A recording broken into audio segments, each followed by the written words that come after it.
Okay, so I know folks are still joining us, but thank you for hopping on this webinar. My name is Maggie Dixon. I'm the Home Visiting Coordination Initiative Development Coordinator at Prevent Child Abuse New York, and I head up our monthly webinar series. We're so pleased today to be joined by Carrie and Nardine from Reach Out and Read for this session. And we're going to learn about how Reach Out and Read of Greater New York prepares children with school readiness by partnering with doctors to provide books and encourage reading. So we're very excited. The HVCI is thrilled for this partnership and this opportunity for learning. I see a couple of our backbones on the call, so thanks so much for joining us. This should be a good session. So just a couple quick housekeeping items. Closed captioning services are available for this session. If you navigate to the bottom of your screen and hover over there should be like a CC button. You can go ahead and enable those services. And if you don't want to see subtitles, you can hover over the small arrow in the upper right-hand corner and turn off subtitles with the hide subtitle option. The Home Visiting Coordination Initiative is funded by the Preschool Development Birth Through 5 grant. It's a federal grant, and a component of that is data collection and feedback. So we would be really appreciative if after this session, I'm going to be sending a follow-up email to everybody. If you could go ahead and fill out that survey with your feedback and information, it'll help us to continue putting on this webinar series. On that, in the follow-up email, I'll also be including links to slides, resources that the speakers share, and information about how to view the recording, as well as information about how to view other webinar recordings, which are on the Home Visiting Coordination Initiative website. And I'll go ahead and drop that link in the chat once I introduce our speakers. So without further ado, please, I see everybody. Go ahead and introduce yourselves in the chat and sit back and relax. And I'm pleased to introduce Carrie and Nardine. Hello, everyone. Maggie, thank you so much for the intro, and we're so glad to be here. We're so happy to see everyone joining us, and we're really honored to be with a group of people who all deeply care about early intervention and the children we serve. So we're so excited to be here, and I know Maggie gave a brief introduction, but I am Nardine. I'm the Regional Program Coordinator at Reach Out and Read of Greater New York, and I am joined here with Carrie. Hey everyone, I'm Carrie Kurjak. I am the Program and External Affairs Manager with Reach Out and Read of Greater New York. Thank you so much. So with that, and we will be monitoring the chat throughout, so please feel free to drop any questions in the chat, or let us know if you have any questions or suggestions as we talk. But we're very excited to get your feedback and responses. We will have a Q&A section at the end, but also if you have any questions throughout, please feel free to drop it, and we will be trying to answering your questions as we go through.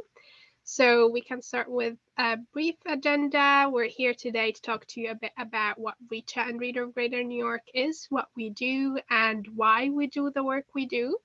And then we want to delve deeper into early relational health, which is a key component of our program model and a key component, we believe, to any early intervention programs working with families and children during their early years of life.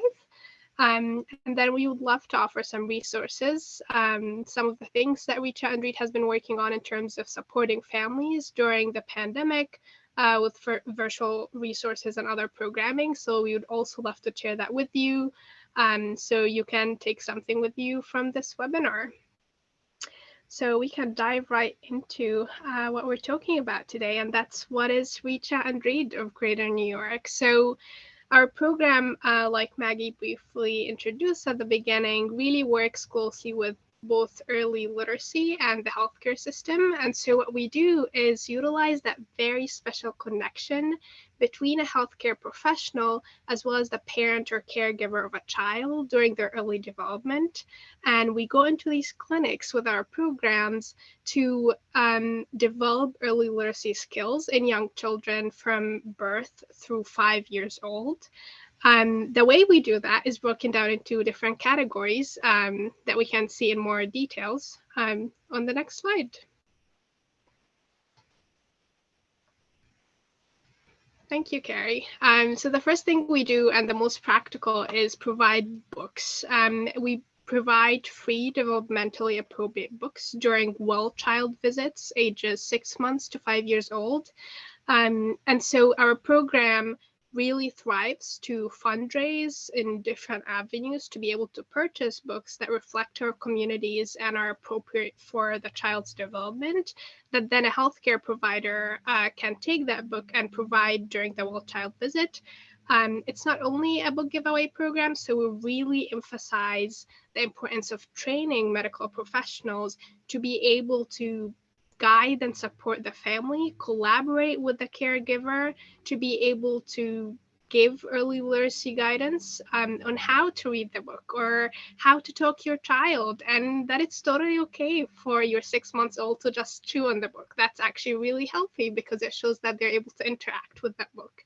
So our program is more of a holistic approach in that we provide the book, but we also provide the support and guidance to the family on how to interact with the child as they develop, and how to utilize that book in the best way possible.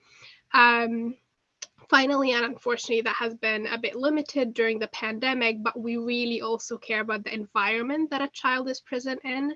So we go into clinics, hospitals, and other pediatric developments to create literacy-rich waiting rooms. That could be a poster that shows a family how to read to the child, or it could be books that can be shared or activities that they can work on.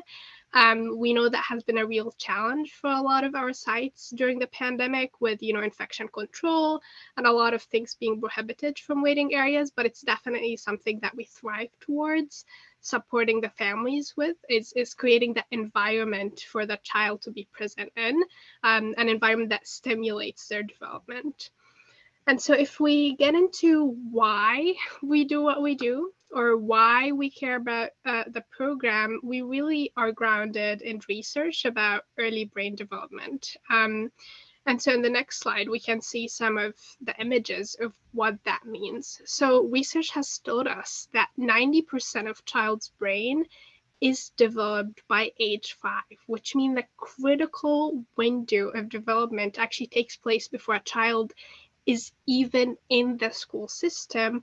And so it really encourages us to jump in early, do the important work we do. And I know a lot of people in the call are working with children from birth to very young ages. So this is just a reminder of the critical role that every one of you plays in the child's development and supporting families in being able to support their own children.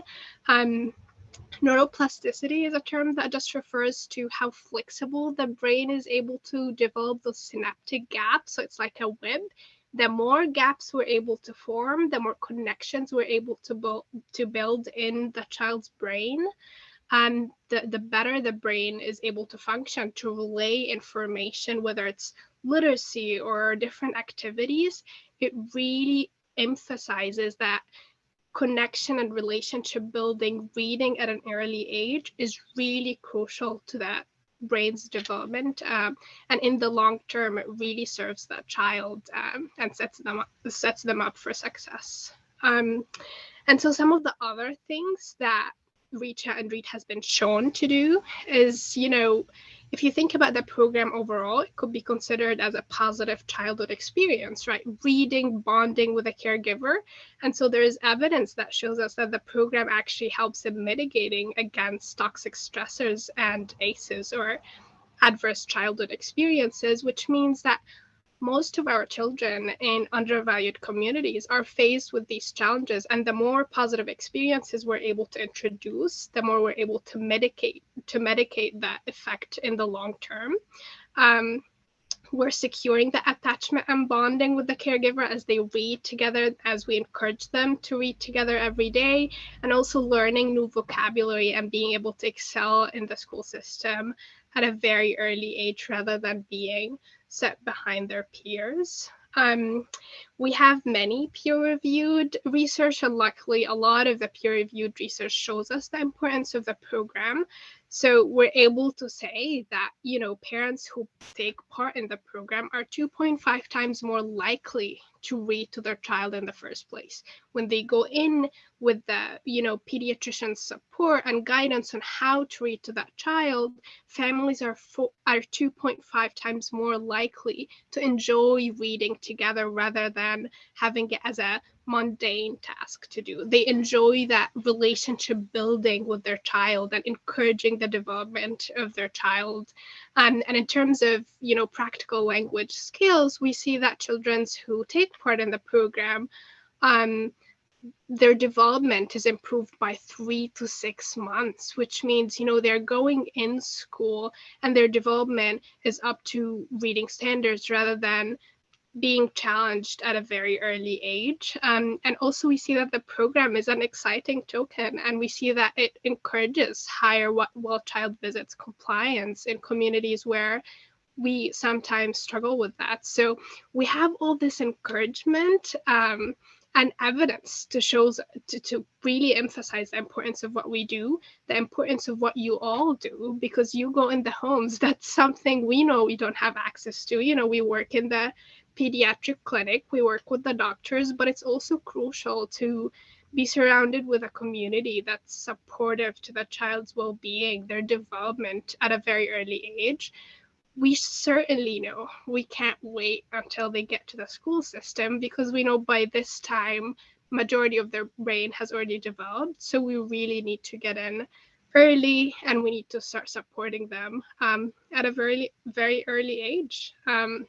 So some of the stories that really inspire us, other than statistics, we have stories from the ground that shows us how impactful it is. So here's a picture of Adija and Ataya. You might have even read their book to your child at one point, but they're twins from Queens, New York City, and actually from one of the sites we serve in. So they had small children themselves in the program, and we were surprised to learn that the program had such a great impact on them that they went out and created their own children's book. And representation, that's something that we really passionate about, this idea of having characters and experiences that look like you. We're really eager about expanding our program to be able to better serve our children. So even this year, Carrie is working very hard on the team on the idea of expanding language needs, serving the communities we go in. And we know it's challenging. We know diversity is key to flourishing, and we need to serve that diverse community. And so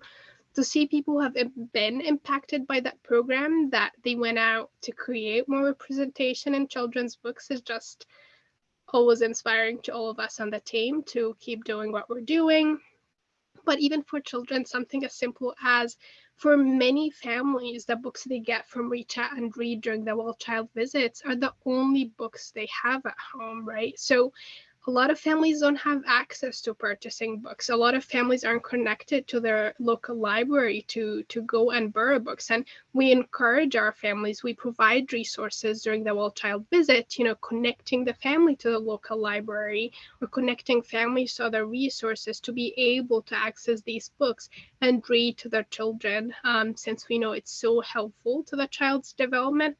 Just last week, I got an email from one of the providers that, not gonna lie, I was in tears when I read it, but it was just such a significant reminder of even though it's not just a book giveaway program, but that book's so important. One of our pediatrician was seeing a child during a well-child visit. She gave her a book, and sadly, that child was suspected to be probably diagnosed with cancer, and she was, in the hospital for the next few days. So the pediatrician went to visit her, and she sent me an email after saying that, I went to visit her, and the family's in shock. The child is, of course, is very confused about what's happening, but she found that same Reach Out and Read book that she gave her a few days ago with her in the hospital, and she was just reading through. So this idea of mitigating stressors and going in and serving the children's need is definitely something that's very key to our program and key to all the work you do. So again, this is a reminder that we're so thankful to be here, surrounded by people who believe in the importance of early intervention. So And that's, in a nutshell, part of what we do. And, there's a lot more to it. So I know Carrie would jump into deeper details about the model we use in terms of early relational health. And that's sort of the buzzword in pediatrics nowadays. But it's certainly for a reason, and that it's really important. So I know Carrie will take us away with a couple of reflective questions first. But Carrie, please jump on. Thanks, Nardine. Thanks for the great overview. And I think you highlighted exactly the important pieces. And hopefully a lot of this research and a lot of the statistics are looking similar to what you guys have seen in the past, as far as home visiting research, as far as the, what is really grounding why home visiting is so important and why Reach Out and Read is so important as well. Very similar in the structure, in the strategies that we use. And we work with home visiting programs within our network in Greater New York, and are extremely blessed to be able to expand on the program so that families aren't just receiving a book at their well visit, but they're also receiving referrals to home visiting programs. One of the areas that we're excited to continue to work with home visiting programs in our area. And also another area that we kind of work in is that when families are going to your home visiting program, we're hopeful that they have already heard a lot of the information about early literacy from their medical professionals. We have over 1,000 medical professionals in our Greater New York network. So we're also taking that on as our responsibility to make sure that the medical professional community is able to integrate those early literacy messagings into their work with families. So I'm going to move on. We do have some interactive portions coming up, so we'd love your participation. And this is kind of how we start some of our communications with medical professionals. And I think it's also really important to think about, as you guys are in your professions, what are some of the qualities of the professional that you want to be for the children and families you serve? So think of, in other words, what are 3 words that you would use to describe your best self as a professional? Best self can have a couple different definitions, but who would you like to be? Not the person you end up being because someone would like hijack your feelings or that you would get delayed in that. The person that you're most proud of who you are. And I also want to highlight that your best self can be different. Your best self as a parent has different qualities than your best self in your profession. So think about that for a minute or two. And if you're comfortable sharing in the chat some of those words that you would use, feel free.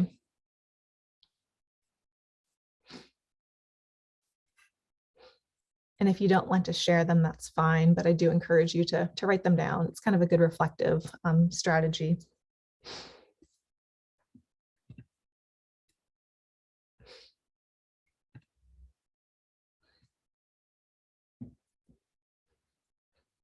Some good words coming in: approachable, proactive, compassionate, present,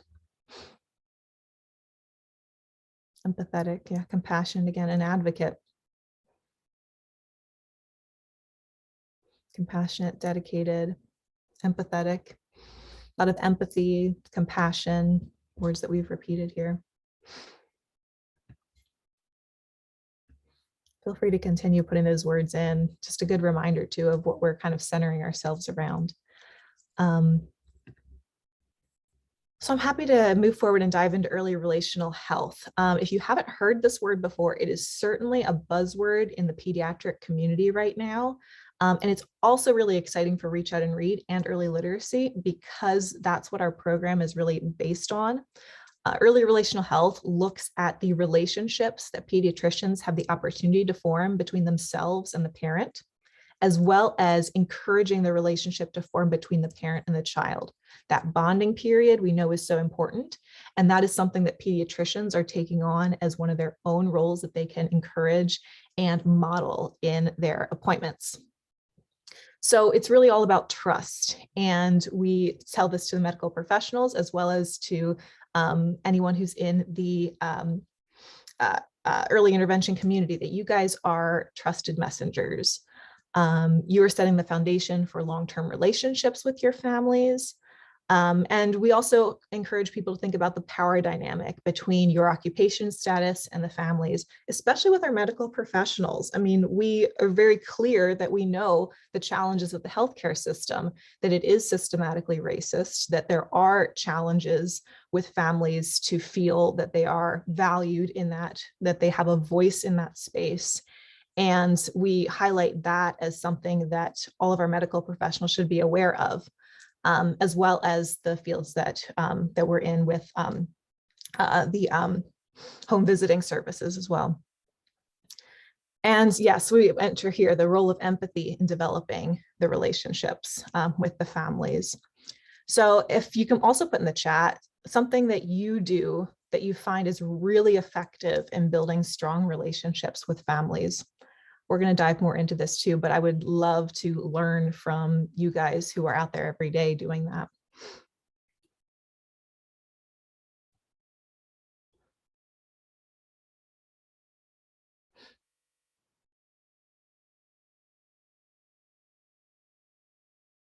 Being open and transparent.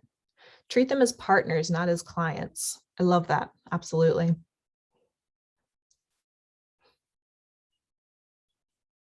Thank you. Feel free to keep the chat rolling with some other thoughts. We'll keep moving on. All right, this quote is one that we've felt is very important when considering the opportunities for building relationships and what that lasting impact can be. So I'm going to read it first, but then I'm going to see if there's any volunteers out there that can unmute themselves that would like to read it as well. Sometimes hearing things multiple times can really hit you in different ways. So I'd love to have us experience that today.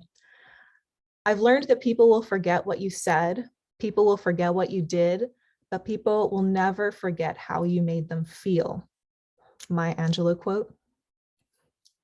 Do we have anyone else that would like to volunteer to read this again and make it their own, how they feel should it be inflected? I can read it. Thank you. Go ahead. Yes. I've learned that people will forget what you said, people will forget what you did, but people will never forget how you made them feel. Thank you. Thank you. Do we have one other person that would like to read it? And then I've got a question that we could kind of chew on.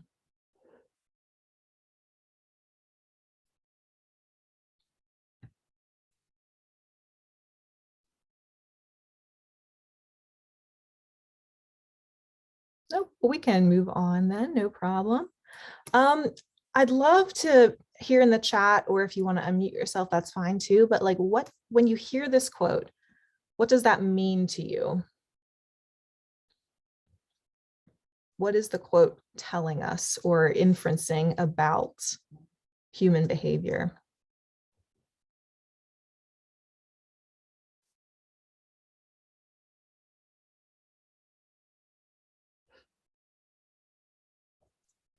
Often deeper than the words said. Yeah, Maggie, I love that.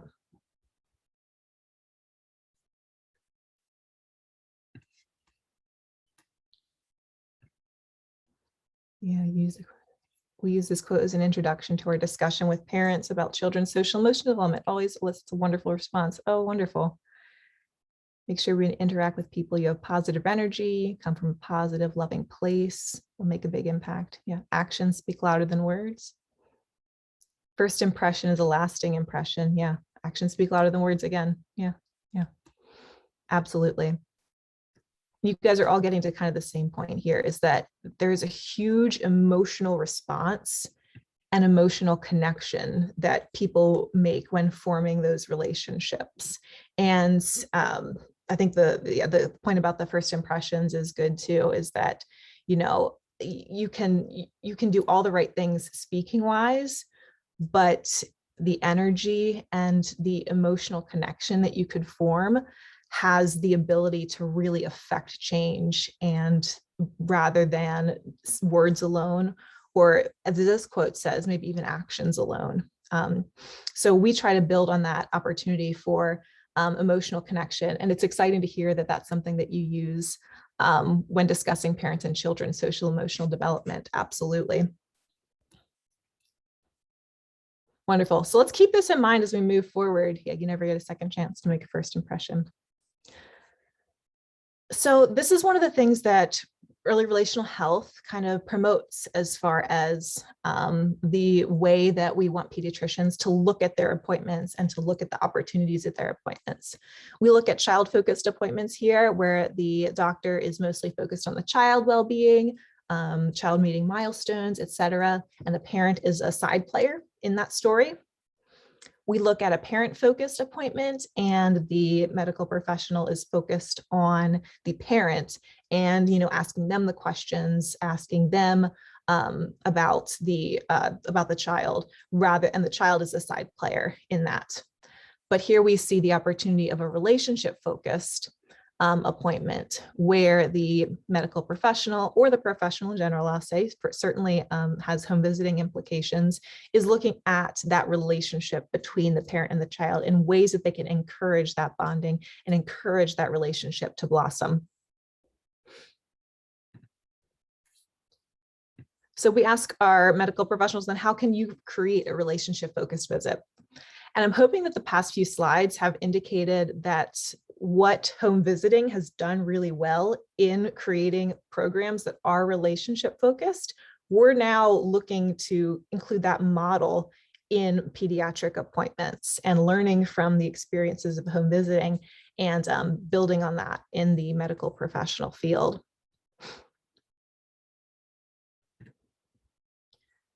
Moving on here, one of the resources that I can provide for you guys, we have created this for our medical professionals for differentiating their messages to parents who have children in different ages and different stages. So we have handouts for infants, for toddlers, for preschoolers, so that the physicians know what kind of tips that they can be sharing with parents, and parents can then take home that flyer and understand the opportunities for them at each age stage and how they can scaffold on what they've been working on in previous development stages. So I'll put that in the chat in a minute or two. The other important piece here that we talk about when thinking about that emotional connection that we discussed earlier is the term reflective parenting. And that's the understanding that parents who think about and understand their own feelings and needs are better able to think about their child's feelings and needs. If parents aren't able to self-regulate themselves, then how can we expect them to model that for their children and to teach their children how best to engage their social emotional skills? So another opportunity for professionals like you, like home visiting, like our physicians, to really look at the parents in that relationship and to figure out how they can work together to bring about the positive social emotional interactions in the children, as well as supporting the parents to do that with the children. And we always set a reminder for our professionals to remind parents and caregivers that no parent is perfect. No one gets it right all the times. Relationships are reciprocal, constantly evolving. So, if parents make mistakes, and they can make mistakes, and that's not going to affect necessarily their relationship with their child. They can constantly evolve and work to improve on some of the strategies that they can provide. So we have a quick video here that looks at what a typical reach out and read interaction looks like. Again, this is just for a good knowledge of you guys. So when you have a family that has received the reach out and read program, you can see kind of how the doctors are integrating that messaging and the books into their appointments. Let me know if you can hear with a thumbs up. Give it a second. Hi, can I examine your room? Yeah, Let's do that. I love you, doctor. Hey, does she like bedtime stories sometimes? Have you Yes, tried actually, I introducing read them? to her sometimes, and she really love it when I read to her. Great. Well, I think those bedtime stories can be a great way to share books. It's a Oh. relaxing part of the night. It's a time where she can be kind of sitting and cuddling you with being close and enjoy the book. You guys can share that. Yeah. It's like a quiet way to decompress the day.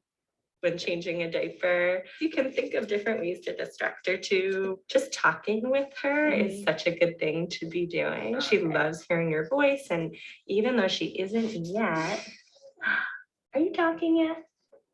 A little bit? A little bit. Yeah, she's gonna talk more if she hears your voice even more, right? And so we can be talking with the books, and that's a Okay. way to practice language, but we can also just be talking together, All right. singing songs, Mhm. right? What's your favorite one? Monkey, monkey, monkey. Well, that singing is gonna be really good for you, learning all your words so that you're talking and babbling. We love it. Well, she's really strong. Look how she's already holding her tummy too. Good work. You did great. So you can definitely be showing her the faces. I see you. Right? And she's looking back to you to try to figure out, what does Yeah. it mean? Yes. She wants to share the book with you. What Look is at she doing? that. See, she's grabbing it. Yeah, you know what we're supposed to do. I know, you know what we're supposed to do with it. It got frustrating because you couldn't do it. That's okay. I'll see you in 2 months. Okay, Okay. beautiful girl. All right. Bye. Bye. All right. Thank you for the messages in the chat. Yes, Reach Out and Read has videos like this that are available on the YouTube channel. I'll send out that link either in the chat here or after the training. I can send it to Maggie and she can share it with you guys. But there's videos for all kinds of different age ranges too. So here's what the 6-month visit could look like. I think this was the 4-month visit training. And there's, a 3-year-old visit and what that looks like. And yeah, my one thing about these videos is that we choose to use them as like teaching opportunities too. So there's certainly things that we would discuss with our pediatricians. Well, they could have done this a little bit better. Or some of the videos are quite old too. So I wouldn't say that they're all model examples of what can be done. But yes, there's a lot of wealth and a lot of great information in those videos that we're happy to share out. And then in addition, we've got lots of resources here. So we'll share this PowerPoint with Maggie and she can send it out to you guys. We have the Reach Out and Read of Greater New York website. Greater New York covers New York City, Long Island, and up the Hudson Valley a little bit. So you can take a look on our website. You can see all of our locations around the area, see if there's Reach Out and Reads near you that you would like to partner with. A lot of our Reach Out and Reads, or I shouldn't say a lot, a couple of our Reach Out and Read clinics have partnerships with home visiting services where the medical professionals can then refer children to those services. So that is a great opportunity for us to be able to connect with you guys there. And if you'd like to continue to talk about that opportunity, if you're in Greater New York, we'll have our emails up on the next slide and feel free to email us. If you're in upstate New York, feel free to email me as well, and I'll put you in touch with the upstate coordinators that work up there. We have read alouds on our Facebook page. We have Beyond the Book activities on our YouTube channel, which are activities that we created, videos of activities that are themed around specific books. Again, Reach Out and Read reaches children at the pediatric site, but we were doing our best to also be able to reach families at home, especially during COVID, with additional activities that they can do beyond reading the stories. Again, a lot of home visiting practices that you guys are able to do. We have parent and caregiver workshops. We did about 31 of these during COVID, bringing in guest speakers to talk about using children's books to discuss race and racism, talking about mental health, talk about screen time, lots of topics. And there's a link directly to our YouTube channel about that. And then we've got some articles about trust, healthychildren.org. And we have our link to our resources page, or not resources, research page, where it talks more about the research behind the Reach Out and Read program and more up-to-date research statistics about how the program can influence and change the course for children and families. The last opportunity that I wanted to talk about that we are currently engaged in is So Regenerate purchases a lot of books, and we try to, as Nardine said, get the most books that we can and make sure that the books are really meeting our community's needs as far as being representing diverse characters, representing the stories that communities can relate to, as well as in the preferred language of the family. And in order to get these kind of hot books that are top titles, that are multiple languages, it can be a little bit more expensive, and it can be a little bit more of a burden on our budget. But we found that if we buy in bulk, then we can drive those prices down. So we have even increased the bulk by inviting partners to come in on those orderings with us. We did this the first time last fall, and we had 11 different partners join us. So there were 12 total. From those 11 partners, some partners put in $50, some partners put in $20,000 into this book order. We sent out an RFP that said we're going to purchase English books and bilingual English-Spanish books. We're aiming for about $2 per book. If you're comfortable with us making the decisions around what books we choose from the criteria that we've provided, definitely make sure that we're aware, that we know that you're interested, and tell us how much money you're able to contribute. So in the end, we were able to collect $188,000, and we were able to purchase 115,000 books, which is about $1.62 per book. And the titles we were able to procure, we went with Scholastic, I should say also. We had the process of going to different publishers. We reached out to about 15 different publishers and had bids back from about 9 of them. Scholastic was able to meet our needs on the diverse books requirements, on our language requirements, and on our price requirements. They were the best price option that we had. So we got between $1.35 and $2.50, which again, it evened out to be about $1.62 per book. We were able to purchase in quantities over 5,000. We got 21 different titles, and titles included Jabari Jumps, Dreamers. Some of these titles, due to supply chain issues, were coming in super late, but Jabari Jumps, Dreamers, My Heart Fills with Happiness, those are some that we were able to get immediately. So we are opening this process again this spring with RFPs that should be becoming live later this week. And I'm happy to send that to you guys in a follow-up email. If there's any opportunity that you guys would love to jump in on this with us to get some quality books at lower cost, or to help meet your language requirements. Again, in the past, we found this really difficult with our budget, and we're really hoping that by bringing in other partners and upping those quantities, we'll be able to get some really, really great books out into our community. So stay tuned for more information on that, and feel free to send us an email if you have any questions on that bulk book order purchase. Or as we kind of wrap up our presentation section, any other questions that you might have, feel free to send us an email. We're always happy to partner. We're always happy to provide more information. Yeah, and interested in other ways that Reach Out and Read can help to further the work of the home visiting programs in our area. That is all we had to present then. So I'm going to open the floor to questions, unless Nardine has anything else she wants to add.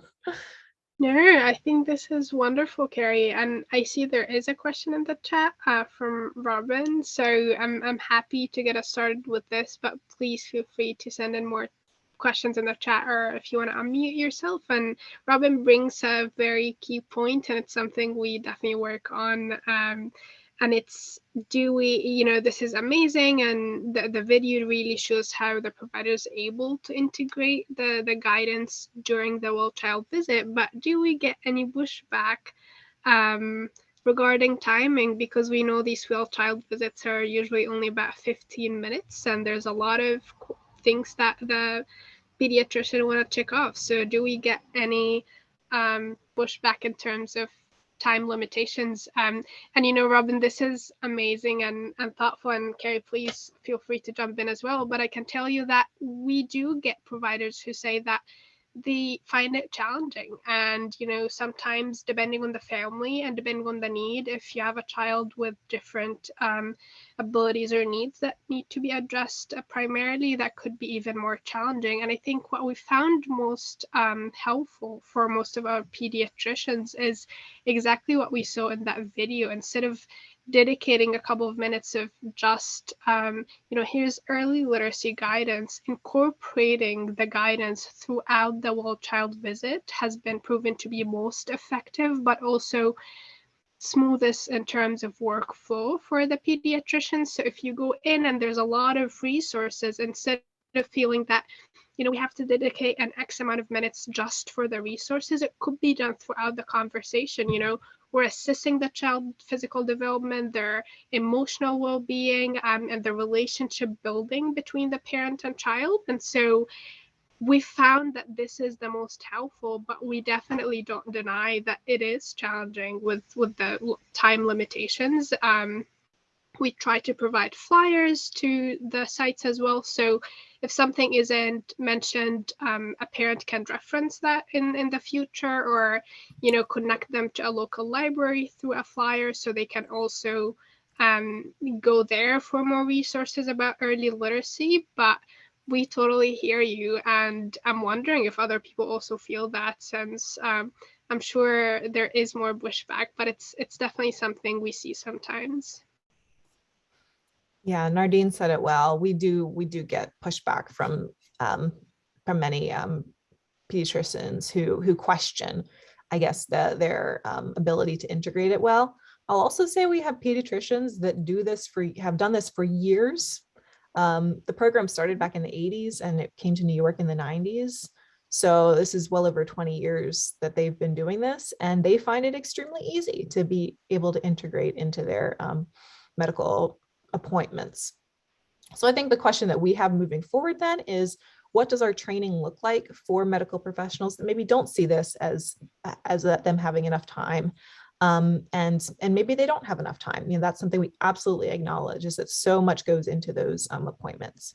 But maybe through some more training, some more examples, hearing from some other medical professionals who have been really successful at integrating it, what opportunities are there for us to bring those voices to the table? So we've talked about that before as well as integrating into residency programs and some university training programs to really make this messaging and make Reach Out and Read a part of how the upcoming doctors are really trained in pediatrics.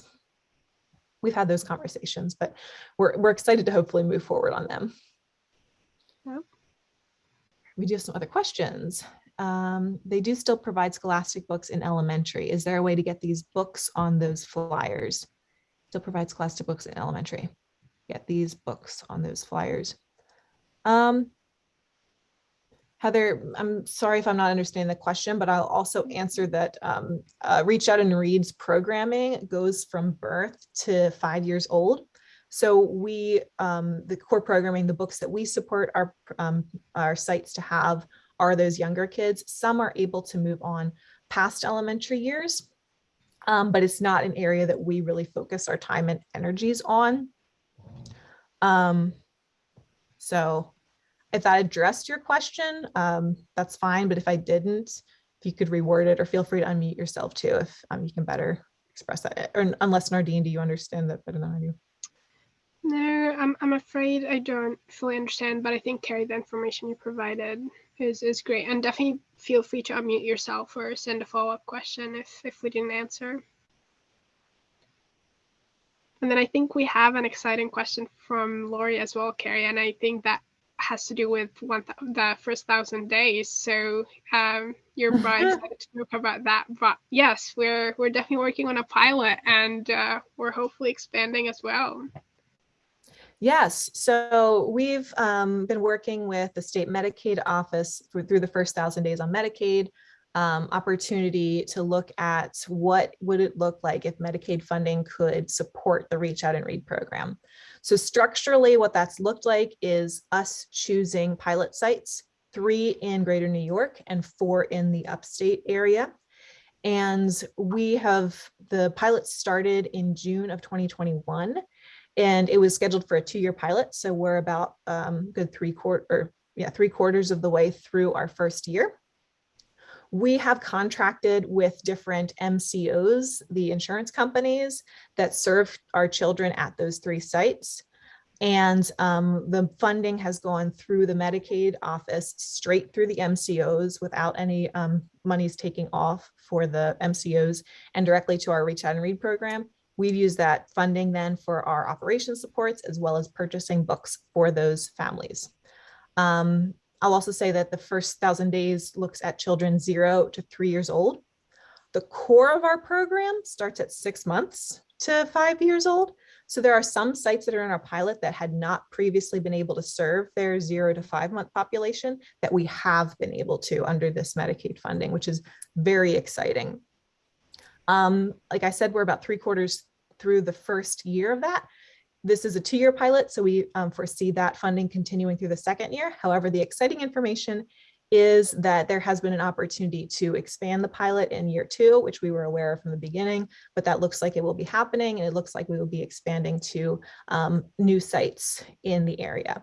That's all I want to share right now because I'm not 100% sure what is clear to be shared publicly at this time, but it's going very well. And we have the opportunity to do even more in this second year.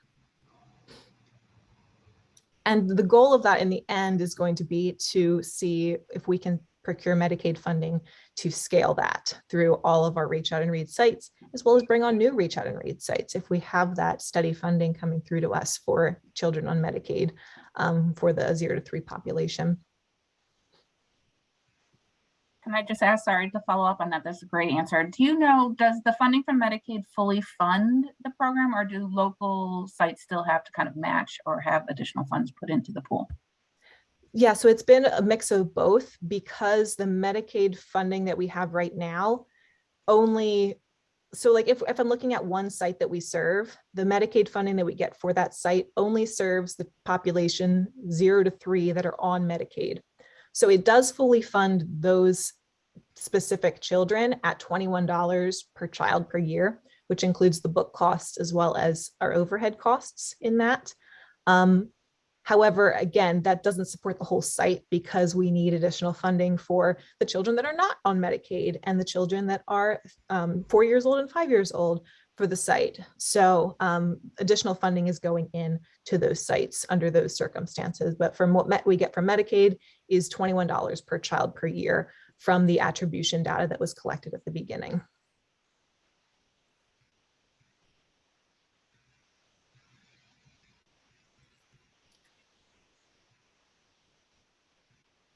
Okay, I see we've got an elaboration then from, yeah, they send home scholastic flyers to purchase books from home.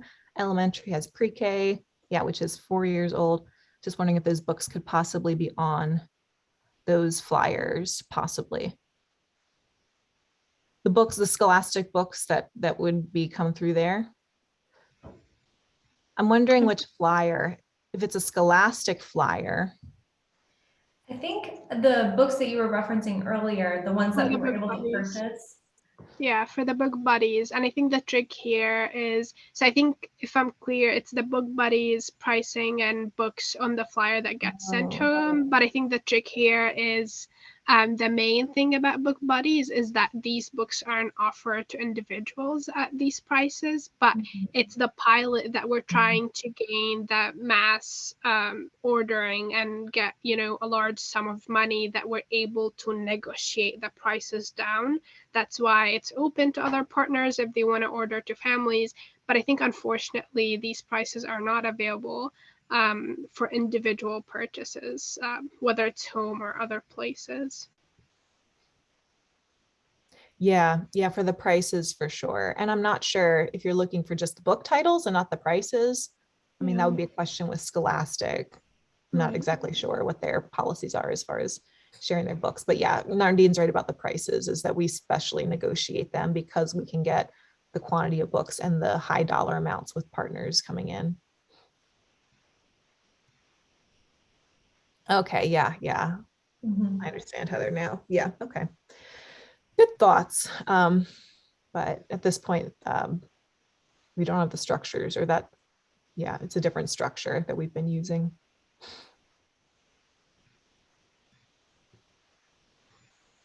Anybody else have any other questions, please feel free to keep chatting in. We have 10 more minutes reserved for this session. As you both were talking, I was just thinking about the alignment between Reach Out and Read's messaging in terms of like, you're the trusted messenger and your role that you play for parents, and then the Talking is Teaching campaign, which is again, like, we're the trusted messengers who relay to the parents the importance of early literacy and talking with their kids. So how like the pediatrician complements the knowledge that parents glean from the Talking is Teaching campaign. I think there's just lovely synergy there. Which is Could great. you tell that I used to work for Too Small to Fail? Yeah. Yeah, the trusted messenger messaging definitely came from that, from how they refer to the people in their community that are yeah, trusted messengers. And Yeah. yes, absolutely, our pediatricians have the opportunity to be that trusted messenger. And through the Reach Out and Read program, but also when I was with Too Small to Fail, we had some other programs that just reached out individually to their hospital networks and brought them on, did their own trainings, things like that. So yeah, if there's not a Reach Out and Read program in your area, and if Talking is Teaching, that messaging is something you want to be shared by physicians there are opportunities to reach out and partner. Yeah, lots of early literacy and reading campaigns happening, and it's all good work. But the thing I particularly like about the Reach Out and Read that you alluded to on the slide about how Reach Out and Read mitigates ACEs and then elicits those positive experiences is, not only fostering early literacy, but the act of reading. And the pediatrician was kind of talking about this, which is why I love that video, is, you're fostering attachment and those, critical early relationships that are protective factors for the child. So it's kind of, I opened up some of your flyers, and it's kind of woven throughout in terms of like, ask questions and make sure you talk and make the story come alive, but it's that attachment and trust that's built between the parent and the child. So it's really great. Yeah, thank you. Absolutely. That's what, it's a whole early literacy community, really. Yeah. And we're happy to play our part here in the medical professional network, and always excited to partner with other organizations that are in the same space and doing the same work. Absolutely. And I see we have comments flowing in about thanks for all the work you're doing, and this is really great. And I know our backbone is located throughout the state. So as you said, I'm happy to facilitate conversations with the lead in capital, like upstate New York, if some of our backbones are interested in that, or to just spread further throughout the state. But I don't see any other questions right now. But I'm happy to provide contact information for Carrie and Nardine to everybody. Thank you both so much. This was incredibly helpful, at least for me to learn more about the program, but I think folks on the call really got a lot out of it. Thank you so much for having us, and thank you for the questions, the comments, the interactions. It's so priceless. Thank you for having us. Great. So we'll give folks a couple minutes back in their day. I will be in touch with a follow-up email with the slides and information on the follow-up survey. Thank you both so much. It's been great. Have a wonderful day, everybody.